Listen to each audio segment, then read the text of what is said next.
Our special event for St. Jude program invites coordinators to use their imagination and talents to create unique events that raise funds for St. Jude. The Savannah Song Committee, this year's recipient of Special Events for St. Jude Coordinator of the Year Award, certainly did that. The group formed in Salt Lake City, Utah in 2012 after one of the group's close friends had a daughter, Savannah Grace, treated at St. Jude. Savannah's family returned to Salt Lake City and spoke so highly of their experience that it inspired their friends to raise money to help Savannah and St. Jude. The Savannah Song Committee was born, and the first event was held at Salt Lake City's Hidden Valley Country Club in 2012. Last year's event raised $131,000, bringing its 3-year total to $208,000 and making it the top revenue-generating event for our special events program. Please join me in welcoming and congratulating our Special Events for St. Jude Coordinator of the Year, the Savannah Song Committee. Here to accept this year's award is Committee Chair, Richard Platts. Yeah!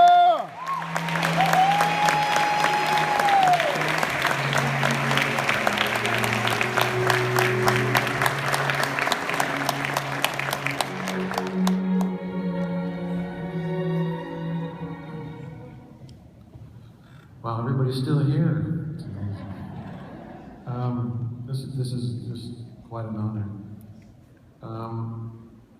My name is Rick Ploutz, or Richard Ploutz, and along with Denise Bermat, I share the role of event coordinator for the Savannah Song for St. Jude. And I'm pleased to announce tonight that this is not Denise Bermat standing up here with me. She's a lovely lady. This is Bob Caldwell. As you know, to put on one of these events, it takes a lot of gifted and dedicated people. And Bob is here tonight from Salt Lake, and I want to recognize some other people who came from the committee. My wife, Kim, over there. Taylor Fairman. And Don Burnett. You need those kind of people to do something like this. So why is it Savannah Song? And I think you heard some of that early on. But the idea originated, as it was said, from a group of musicians who were in a benefit band called the Peanut Benders. Don't ask me why that's called the Peanut Benders, but it is. Myself, Denise, and Don are part of that band. And for many years, the Peanut Benders performed for free at fundraisers for events like for raising money for MS or muscular dystrophy. And we were proud of the fact that we could be involved in those fundraisers that earned hundreds of thousands of dollars for those charities. But one day, about 6 or so years ago, suddenly, without reason, a beautiful little 7-year-old girl by the name of Savannah Evans was diagnosed with brain cancer. And it just so happens that Savannah's father, Robbie Evans, played guitar in the Peanut Benders. The news was devastating. And after the surgery and before her treatment in Salt Lake City, the Evans learned that St. Jude was going to take Savannah's case and take over her treatment. And for the next several years, it was remarkable the kind of results that we had. And they had several years of time together and memories because of St. Jude. The Evans family had hope. And because of that, because of what St. Jude did for their family, relieving them of all the costs and concerns and getting the best treatment for Savannah, which was what they really wanted, the Peanut Benders decided to organize their own event. And that's, and because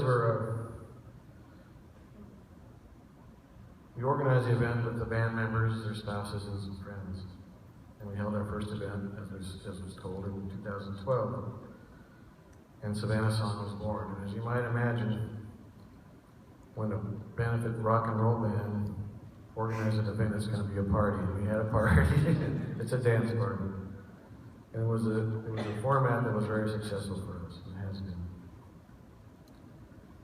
And I have to say that St. Jude is not the only one that can rock. Peanut Banners can rock too.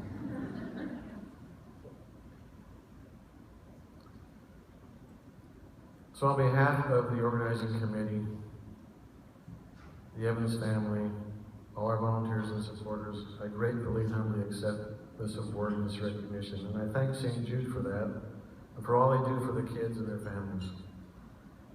A thanks to ALSAC and the people that helped us from ALSAC, Kamisha Wilson, Latasha Williams, and all those people responsible for this memorable and amazing evening. I thank you very much. And in closing, I want to tell you something about Savannah. This last April, we lost Savannah. But at last year's event in November, Savannah got up in front of everybody there and said that she had a wish.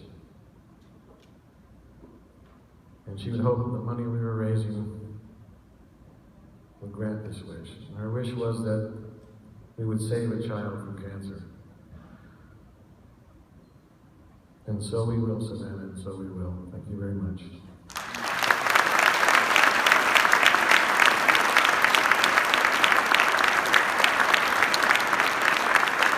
Real quick, it's not often that two guys from Utah show up on your doorstep, ask for your heart, and they're talking about St. Jude's.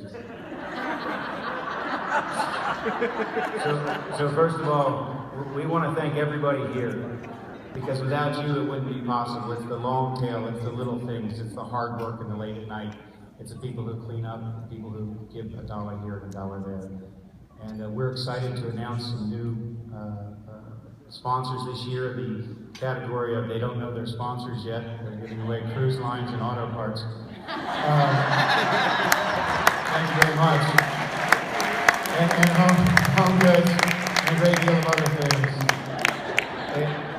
And we want to invite each and every one of you out on November 20th to what we think is a pretty good party, at least for Utah. And the one thing that we're struck by is how much more we can all do. And I ask each of you, we've all given so much. Everyone here has done so much, but just, I ask you to reach to your friends and your family and the people that you love, and just ask for just a little bit more. And if we can do that, as Rick said, maybe we can cure just one child. Thank you very much.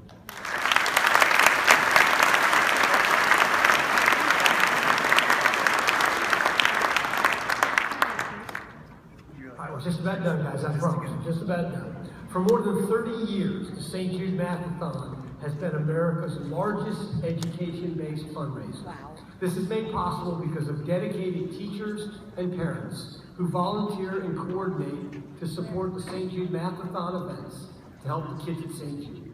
One of those is Laurel Peterson, this year's St. Jude Math-a-thon Coordinator of the Year.